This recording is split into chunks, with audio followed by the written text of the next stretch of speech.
Takke alle de mange frivillige her, der gør rigtig meget for at glæde vores børn her i Høje-Taastrup. Det er et utroligt stort og flot arrangement, de har stablet på benene. Og i år har de desværre været hårdt ramt, fordi deres depot, der ligger heromme bag, har været hårdt ramt af vandskader. Og det har så gjort, at de har knoklet, og ikke kun knoklet for at redde deres materialer, men også knoklet for at redde vores Felisto, som vi har den i dag. Så tusind tak til alle jer frivillige. I har gjort en kæmpe indsats. Og skal vi klippe snoren over så? Skal vi til det? Ja, det synes jeg. Jeg finder den store officielle Callisto-saks frem. Og overrækker er bødis til dig. Og så skal vi se, om vi kan, du har brug for lidt hjælp. Så må I hellere komme her helt op til scenen. Alle børn og voksne, der kunne have lyst til at hjælpe Annemette med at klippe Callisto-snoren over. Fordi først, så skal vi have talt. Jeg sagde jo, at det er den 12. Callisto Festival i år. Det vil sige, at den er blevet klippet over 11 gange før. Passer det, Annemette? Skal vi tælle knuderne? 1, 2, 3, og en lille en der, 4, 5, 6, 7, 8, 9, 10, og helt derovre er der også en. 11. Så skal vi tælle ned, så Annemette ved, hvornår hun skal klippe. Så tæller vi ned fra 3. 3, 2, 1. Nu klipper vi. Så kan vi hermed erklære Callisto Festivalen for åbnet. Tak for hjælpen, Annemette. Ja, skal vi passe på, at der ikke sker nogen ulykker. Bliver du at lege med os lidt endnu? Det er godt. For nu er vores præst Søren kommet for at lege lidt med os. Undskyld, jeg får et spørgsmål her. Er der forsvundet en mobiltelefon? Hvorhenne? Okay, hvis der er nogen, der finder en mobiltelefon, så er der nogen, der savner den, så kan I komme og aflevere den i campingvognen her foran scenen. Tak skal I have. Så har vi fået besøg af Søren, og han har også brug for hjælp fra en masse glade børn hernede foran scenen. Så jeg hopper lige ned til dig. Og jeg tror, vi skal have der stativ med. Sådan der. Søren er som sagt præst, der er kommet for at fortælle nogle historier.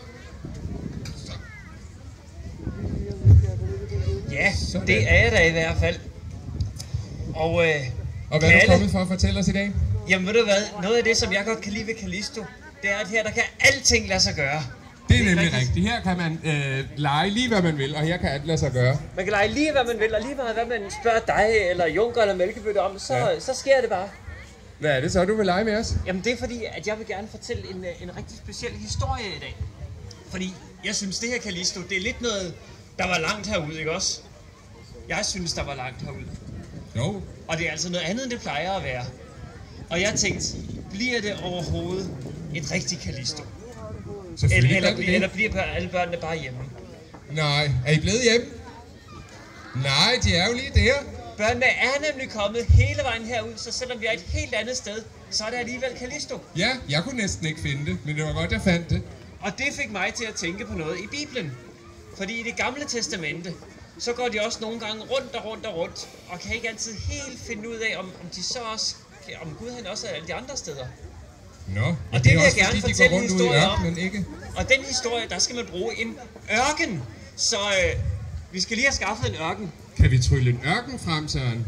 Sagde du ikke, at Callisto var stedet, hvor alting kunne lade sig gøre? Jo, så leger vi da bare, at vi er langt ude i ørkenen. En ørken. Prøv at se her. Hvad har du der? Jeg har en... en meget tung sæk her. En meget tung sæk? Skal du have hjælp med at bære den? Ja, børnene bliver lige nødt til at hjælpe mig. Den ser tung ud. Fordi at jeg tænkte, måske så skulle man lige selv give en hånd til, jeg har taget en ørken med. Har du taget en ørken med, Søren? Ja, er det jeg har Sahara? taget en ørken med her i min sæk. Nej, det er ikke Sahara. Sahara, den ligger i Afrika. her, det er en ørken, som ligger nede i Israel. Og En ørken i Israel? ja, Det ligner en ørken. så hvis I nu sætter jer ned, så alle, altså andre også kan se noget, I må gerne sætte jer ned her rundt omkring. Og hvis alle andre børn, som også gerne vil kunne se noget, og ikke kun høre noget, men hvis gerne vil kunne se noget, så kom tættere på. Kom og sæt jer her på det hvide herinde.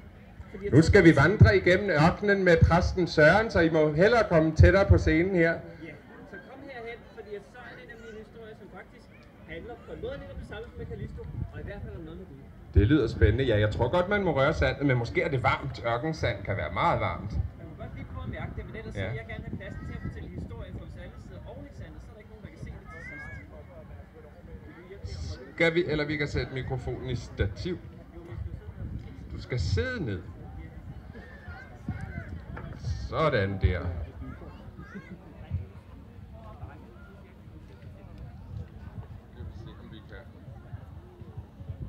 Se, om jeg kan få stativet med mikrofonen ned til Søren.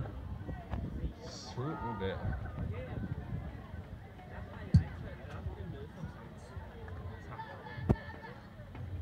Det er selvfølgelig ikke hele ørkenen her, det ved jeg godt. Men det er en stump af ørkenen. En stump, som man kan bruge til at fortælle mange og vigtige historier med. Ørkenen, den er spændende, men den er faktisk også farlig. Landskabet, det laver sig hele tiden om. Og når man kigger rundt på det, så er det bare sand og sand og sand. Så man kan altså godt fare vild. Rigtig meget vild ude i en ørken. Og om dagen, så brænder solen, så det er stegende hedt. Og der er næsten ikke noget vand, og man bliver så tørstig. Og der vokser heller ingenting, hvis nogen er sulten. Men om natten, så bliver det iskoldt ude i ørkenen. Og så fryser man.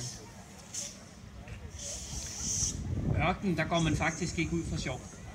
Kun hvis man virkelig er nødt til det.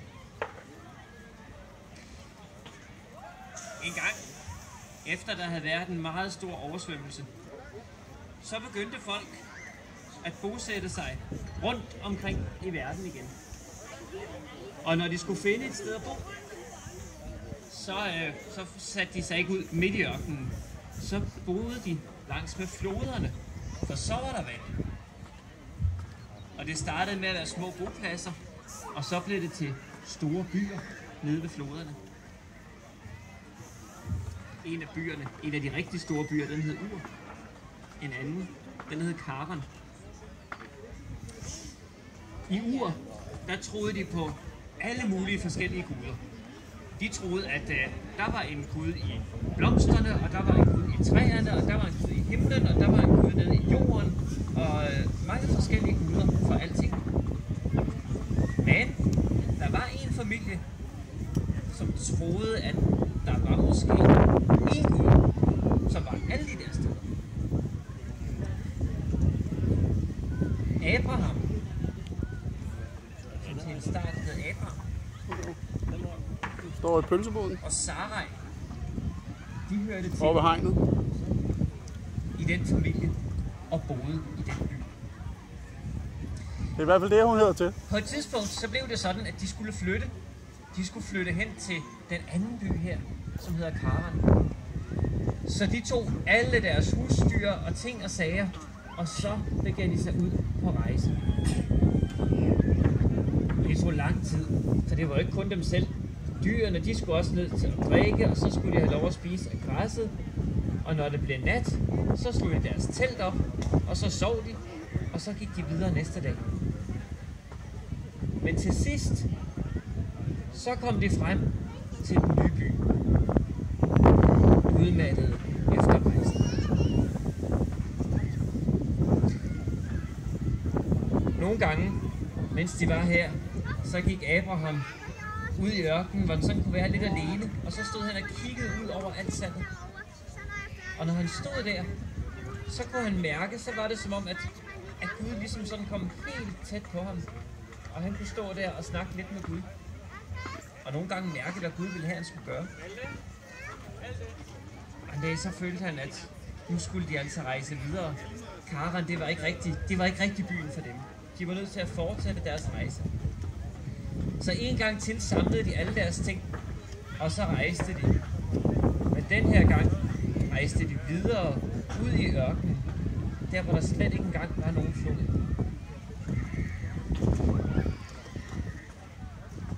Efterhånden som de kom frem, så følte de hurtigt meget, meget langt væk hjemmefra.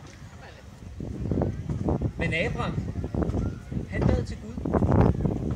Og jo, den var god nok. Han kunne godt bede til Gud derude i ørkenen. Så han byggede et alter til Gud.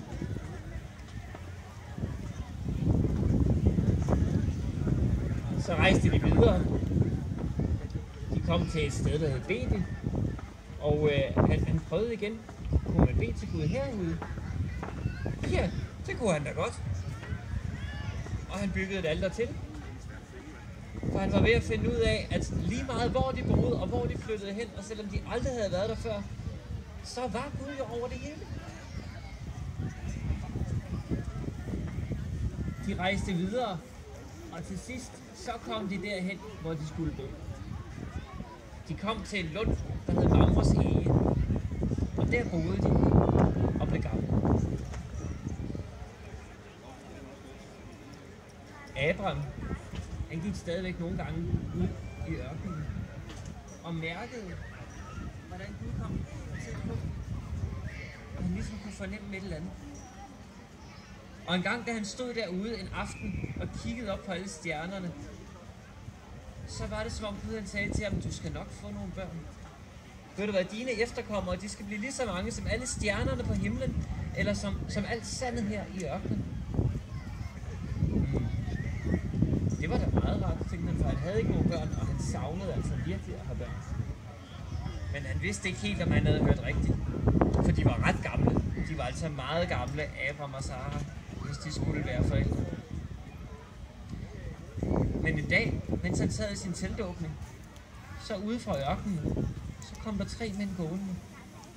Han så dem på lang afstand, sagde til Sara, skynd dig ind og bag noget brød, vi får gæster.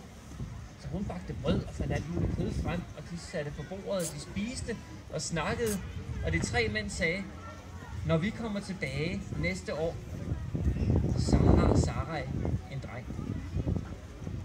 Og hun hørte det, de troede ikke hun hørte det, fordi hun stod ude i køkkenet, men hun hørte dem godt, og hun stod og grinede. Og hun tænkte, nej, jeg er altså blevet for gammel. Jeg ville gerne være mor, men jeg bliver ikke nogen mor. Men der gik et år, og så fødte hun Isak. De fik faktisk en søn, og de var rigtig, rigtig glade for det. Isak voksede op, og Abraham og Sara, som det nu hed, de blev gamle. Og Sara blev faktisk så gammel, så hun døde. Og Abraham og Isak, de gik ud og begravede hende ude i ørkenen.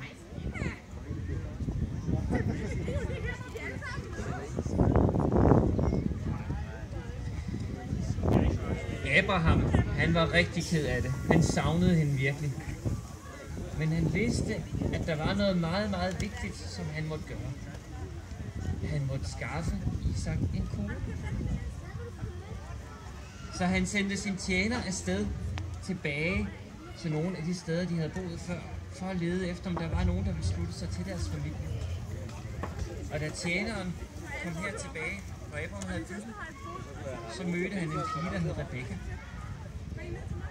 Rebekka, hun var sød.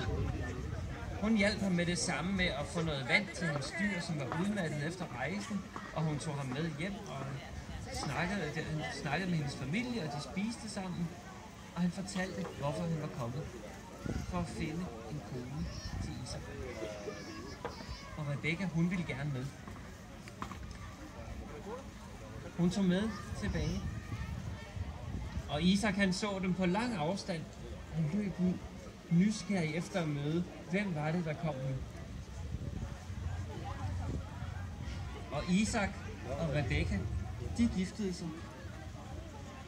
De var voksne nu, og begyndte selv at blive ældre. Og da Abraham, han døde, så begravede de ham ved siden af Sara.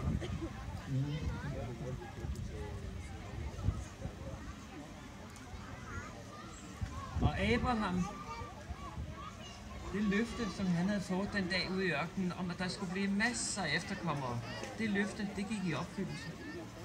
For han havde fået Isak, og Isak giftede sig med Rebekka, og de fik børn og børnebørn, og de fik børnebørn og børnebørn.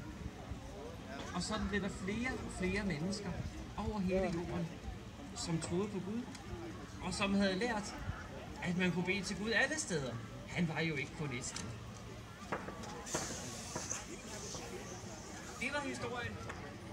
Kan I se, hvorfor jeg kom til at tænke på den, når vi nu skulle holde Callisto helt her langt væk?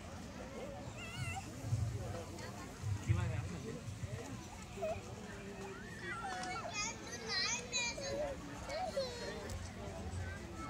Altså Isak han fik Jakob og Esau, og Jakob han fik 12 sønner.